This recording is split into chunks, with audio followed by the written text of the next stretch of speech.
Be ready. 5 seconds. Start.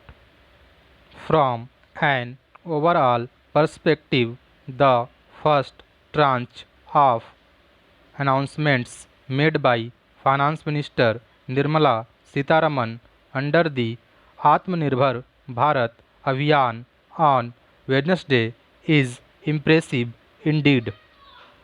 There are and will be many issues in the details, but taken as a whole, the measures announced will go a long way in lifting the spirits of the two key and troubled sectors of MSMEs and non-banking finance companies. While for the former it is an existential crisis, for the latter it is one of liquidity.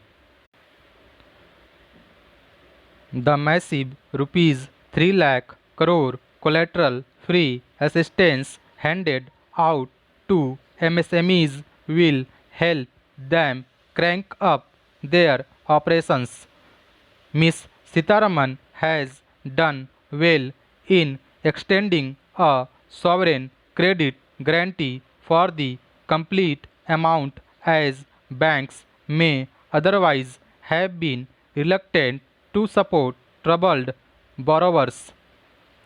The government could have specified the interest cap on these loans without leaving it to individual lenders, as each of them has its own rate structure. Again, the scheme could have been extended until the end of this financial year instead of until October 31st. India is now entering the monsoon season when activity is traditionally dull, so it is not clear how many borrowers will get the benefit. The rupees 20,000 crore partially granted subordinated debt program and the rupees 50,000 crore fund of funds scheme will help boost the equity portion on MSME finances, but again the finer details need to be clear.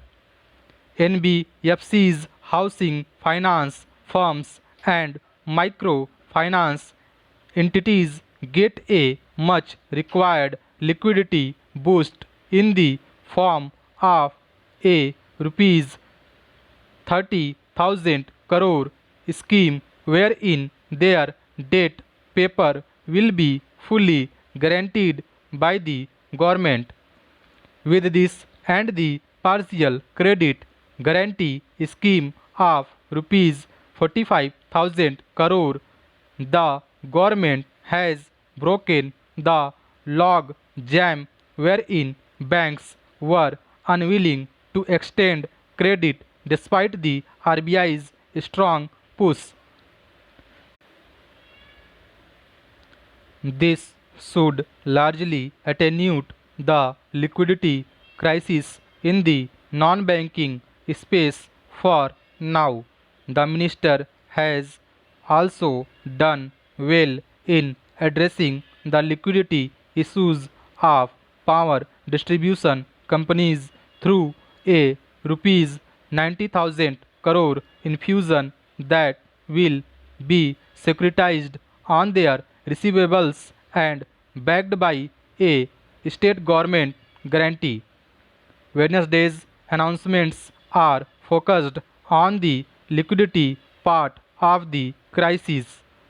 While the headline numbers appear big, the reality is that the government will be called upon to bear the liability only if the economic situation becomes hopeless. It may not come to that. What the announcements do is to break the confidence logjam in the credit market and give the assurance to lenders and borrowers that the government is willing to backstop their commitments. This is the signal that MSMEs and their lenders needed, as liquidity was always there but only for the most credit worthy of borrowers. Here, the government has played its role to perfection.